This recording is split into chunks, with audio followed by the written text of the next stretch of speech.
What is good, YouTube, and welcome back to a brand new video. We are back with some more off-season rebuilds here in the NBA, as today we're going to be doing the Indiana Pacers. Before we get in today's video, if you guys could drop a like on this one, and of course subscribe if you are new around here, that would be greatly appreciated. We've already done like 9 off-season rebuilds of teams so far, and we're continuing and we're chugging along, and of course we're going to continue to do teams as they get eliminated from the playoffs. We still have like the Lakers to do. There's still 4 more teams we have to do after this that are not in the playoffs, and then we'll get to the teams that are in the playoffs and have that go for us. But as we know, the Pacers honestly became a very, very exciting team at the trade deadline by getting Tyrese Halliburton for Domantas Sabonis, which was just a great trade for them, as the Miami Heat ended up sweeping the Timberwolves in 4 games. But like I said, let's get to the offseason. So like usual, for these teams that are in the lottery, I mean, lottery luck is going to play a huge part if we were able to get lucky and making this team even better this offseason. But like I said, kind of recap what they did the trade deadline. They obviously traded Domantas Sabonis, ended up doing that, and they got a great haul in return. I did not think they could get something like this in return, but they did. Tyrese Halliburton from the Sacramento Kings. He is going to be the future point guard for this team now, and it was a fantastic move for the Pacers. So very excited for Tyrese Halliburton in Indiana and what he can become there. And Halliburton is one of those guys that seems like a very loyal guy. He loves Sacramento, wanted to change it up there, and of course Sacramento Kings decided to move on from him and go with De'Aaron Fox instead. But like I said, let's go ahead and get started with the draft lottery, because this is where it's all going to begin. If we can get lucky and get into that top 5 or top 4, I guess, or top 3, whatever you want to call it, that would be great. So we are projected pick number 5 going into this offseason. So let's see if we get that lucky. Like usual, we are going to watch the whole draft lottery because it is always fun. 2K is always throwing us random stuff. So Cavaliers get number 14. Hornets get number 13. Okay, so obviously this doesn't matter for us until we get to like top 7. That's probably when it's going to start to matter. I mean, I think we could actually fall to the top 8 or fall to 8 technically. So Thunder get number 12 via the Clippers. No surprises so far, which is good sign for us. Knicks get number 11. Okay, number 10 is going to go to the Wizards. Hopefully that stays that way. So Spurs, the Wizards jumped into the top 4, so that's not good for us. All right, number 9. Hopefully we don't fall to like 8. That would suck. Grizzlies, do they get number 9? They do. Okay, so I guess Wizards the only team so that doesn't totally eliminate us yet from being in the top 4. Kings get number 8. Okay, so Sacramento stays at number 8, which is interesting. And number 7, this is where it could get unlucky for us. Number 7 for the Blazers, and it does. It goes to us, man. Come on. Blazers moving the top. Okay, in real life, I'd be happy as a Blazers fan, but I'm doing the Pacers today, man.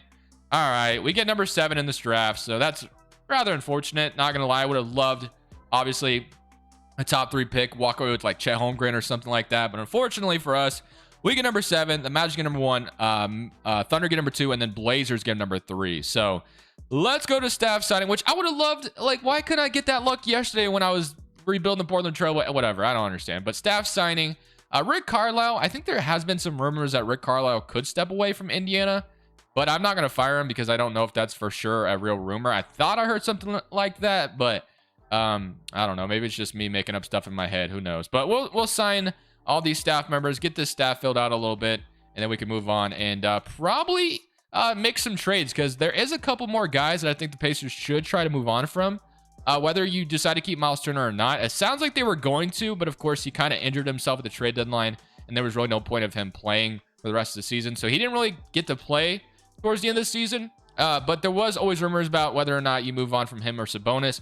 Of course, they decided to move on from Sabonis, but you do have Buddy Hield as well that you got in the trade, so wouldn't mind trading him if I can find a trade partner, which I'm sure there's some team that would be willing to take on a guy who can shoot some threes. But Brogdon is going to be your main piece. I think you could definitely get a first-round pick for Brogdon or something along the lines of that. So Halliburton, Duarte, and Miles Turner, I think, are going to be the guys that are actually safe on this team. I won't be trading Miles Turner because, like I said, it sounded like they were going to keep him, but it's not totally out of the realm of possibility that he is moved this offseason. I'm just not going to do it today, personally. So let's go to the draft. And actually, before we get into the draft, I do want to see what a Malcolm Brogdon trade could get me in return in 2K's trade finder, which we might just make our own trade if I don't like anything. So any team would love to have a guy like Malcolm Brogdon. The man can play defense, shoot threes, good off-ball player, good on-ball playmaker, whatever you need him to do, Brogdon is there for you. So I'm sure would be a number of teams that would line up for Brogdon services. So like the Los Angeles Lakers, for instance, they could give me a 2026 future first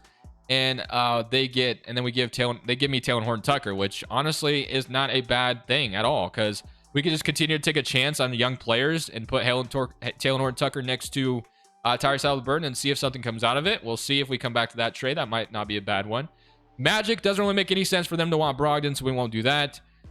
Same thing. I guess Mavericks could, but really this doesn't help us at all in our rebuild process, so no reason to get Dinwiddie.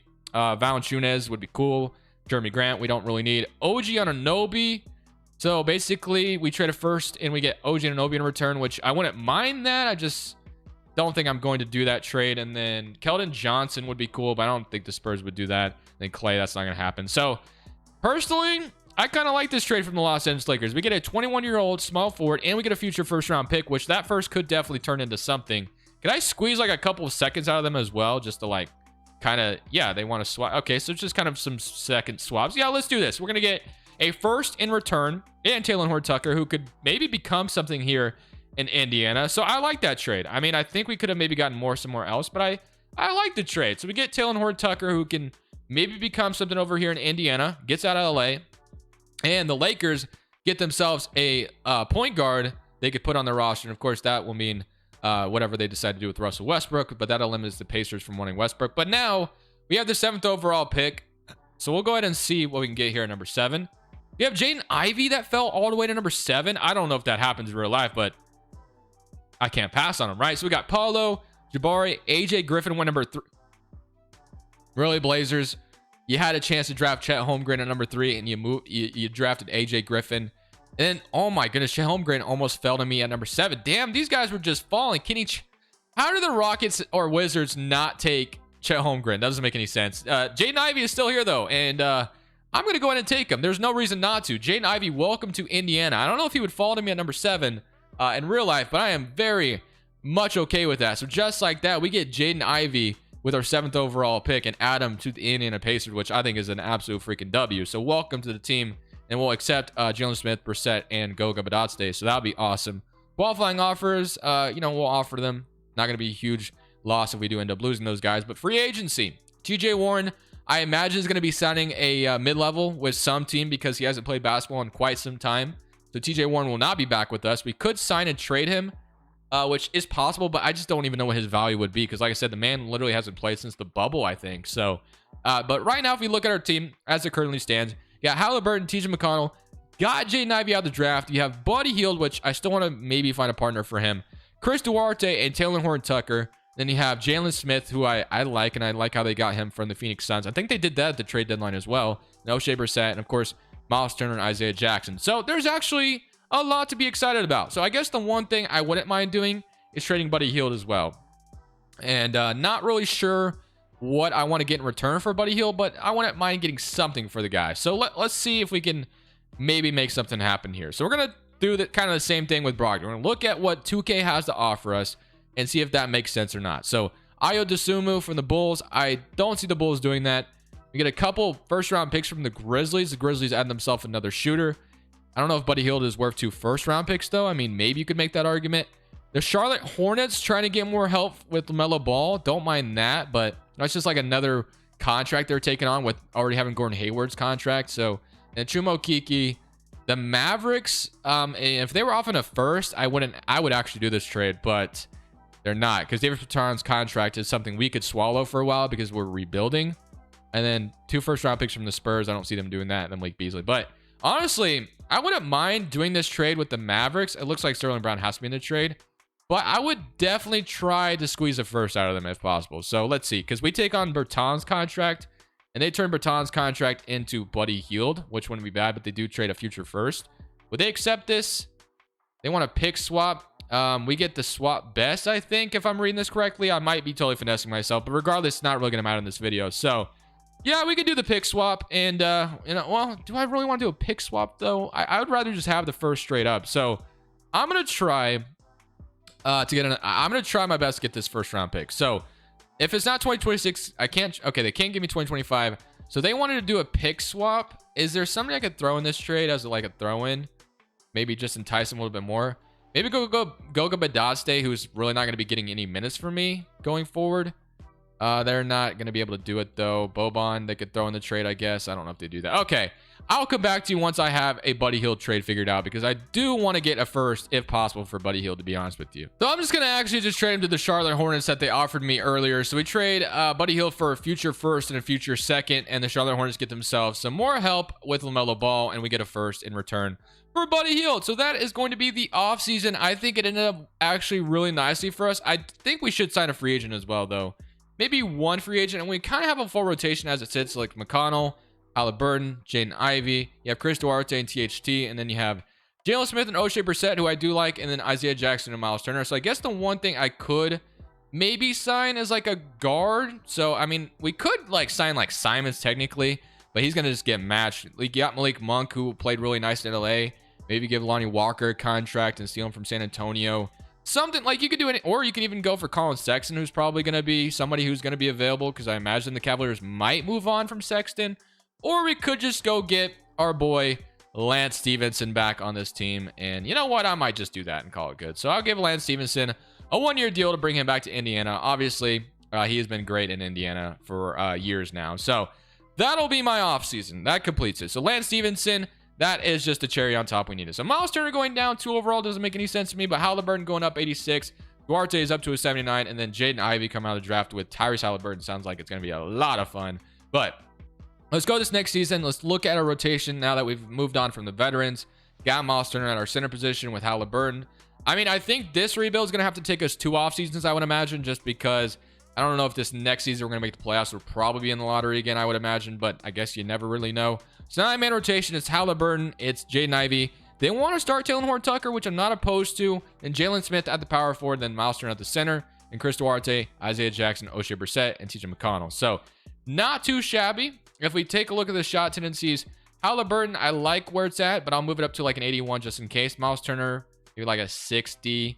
And then Chris Duarte. But I want Jaden Ivey to come in here and be an absolute stud for us. I'm going to move it up to like an 86. And THT, same thing. Would love if he became like a really good player for this team. So I'll move it up to like an 84. So we're going to simulate this season, though. Proficiency-wise, we are sitting at a 3.5 perimeter-centric. So probably leave it like that.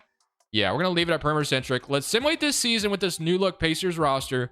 And let's see how successful we are. I don't think we'll be in the playoffs, but wouldn't be surprised if we, like, maybe made the play-in or something. All right, I'm not going to lie. I think we overachieved quite a bit, but you know what? It is 2K, so I can't be too surprised. MVP does go to Luka Doncic. Jaden Ivey wins Rookie of the Year, so, yeah, he was really good for us. That probably was a huge reason why we ended up making the playoffs. So this would kind of remind me of, like, a Donovan Mitchell type thing. If Jaden Ivey came in here, was that good for us?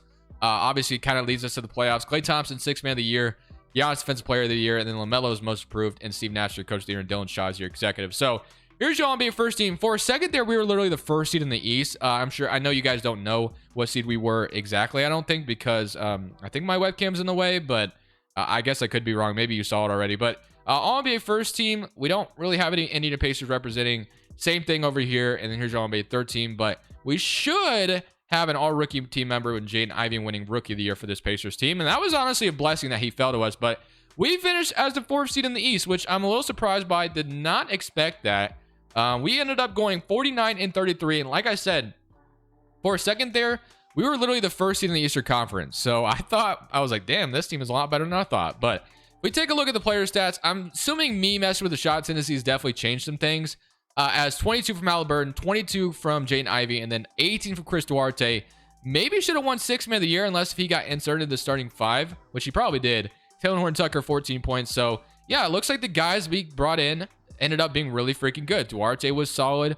21 from Jaden Ivey. So this is your future backcourt right here with Jaden Ivey and Halliburton. And that's a damn good backcourt. 14 from THT, who, you'll have to re-sign in the summer, but damn, 27% from 3. That's not great. But 37% from Miles Turner. You'll have to make a decision on him. But I liked him here for this season. But let's go ahead and see how he's, perform in the playoffs. So we are here for a reason. And now we get to play the Boston Celtics, who have Defensive Player of the Year, Marcus Smart. Shout out to Marcus Smart for winning Defensive Player of the Year. First guard to win it since, I think it was 96, and that was Gary Payton. So W for Marcus Smart. But let's see if we can beat the Celtics. So game 1, we're down 1-0, start things off. Game 2, we're down 2-0. Okay.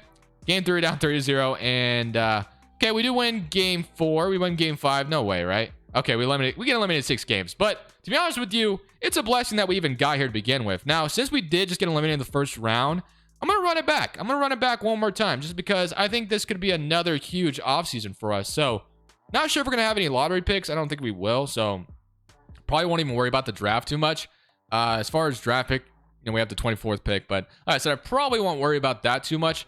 Staff signing Rick Carlisle did an incredible job with this team, so there's really no reason to get rid of him. I did not expect him to be in the playoffs this quickly. And in real life, I don't know if the Pacers can count on being in the playoffs that quickly, but if Jaden Ivey is really that good, if they did get Jaden Ivey out of the draft technically, which would be a nice pick for them, I mean, it's definitely possible. We have 3 seconds. But again, I think I just kind of want to run it back with kind of the same rotation. So they took Nadai. If I said that name, probably said that name incorrectly. I'll sign all my seconds. I'll accept everybody here. We will have to resign Taylor Horton-Tucker, which I'm definitely down to do that. And then Miles Turner is a free agent as well, but I think I'll resign him for a few more years, and then you could still make a decision whether or not you want to trade him. So, going to be spending some money. $12 million for Miles Turner as a steal. Goga Bitadze, and then Taylor Horton-Tucker, I do want back, like I said, so I'll sign him to like a similar type contract. Lance Stevenson, again, bring me my guy, Lance Stevenson, back. And then O'Shea Brissett, we can't offer just yet, but I do want him back. So O'Shea Brissett had no offers, and then we're going to get O'Shea Brissett back. And we're going to be keeping kind of this core together, which I like it because we kind of overachieved. So let's see if we can do that again. Goga Bitadze. I mean, we have Isaiah Jackson, so there's really no need to bring back Goga. We got Bradley out of the draft who could maybe replace TJ McConnell. Lance Stevenson, again, probably not going to be the rotation. THT, Duarte, Jalen Smith, Brissett. So I guess we're kind of reliant on Jalen Smith to become freaking good for us. But if we look at player progression, see how it kind of goes. Goga Bitadze is back. Halliburton's up to an 89. Jaden Ivey's an 81. Duarte is an 80. So, I mean, like I said, this team overachieved last year. So we'll see if another year of development behind them leads to anything. But this next season will be the last one no matter what. So if we look at this this rotation for next year, power ranking is not high on us. They don't rely. They're not saying we're going to be very good. So again, we'll see what happens. Proficiency wise, we are a 3.5 perimeter centric. So we'll just, like I said, we'll feel it out. We'll see what happens. Let's see if we make the playoffs again, or are we just gonna, go back to where we were supposed to be. So at the end of the season, after a year of development, it really didn't make a difference as we're actually in the play-in tournament now as the 9th seed. So quite disappointing, especially after season number 1, how it went. But Tyrese Halliburton, 28 points, 18 from Ivy, 18 from Duarte, and then 15 from Taylor Horton-Tucker. But let's jump into this game and let's see if we can win our play-in tournament game and get into the playoffs. I guess we got to win. No, we got to win this one, and we're the 7th seed. So can we do it is the question, and it is a back and forth game. At least we have a second chance after this if we do lose, which it looks like we're going to. And 116, 108. All right, never mind. We're the 9th seed. Never mind. So we are actually out of the playoffs. So after being the 4th seed in the East that first year and having that Cinderella story, we are back to earth and we lose as the Boston Celtics go on to win it all. But hey, that'll be the end of this video. So again, the Pacers, just like other teams, it's going to be lottery luck. You'll see where you land in the lottery, and you'll see what you can get out of the draft. I'm assuming you'd want a Jaden Ivey. Maybe Shaedon Sharpe is there if you want to take him. If you get in top 3, obviously you have your pick at one of those bigs. So we'll see what happens, man. Thank you guys for watching. Leave a like if you did enjoy it. Tomorrow we'll be back with another one. This is Crushables. I'm saying peace. Thank you guys so much for watching. Make sure you click here to watch another video that I know you'll love.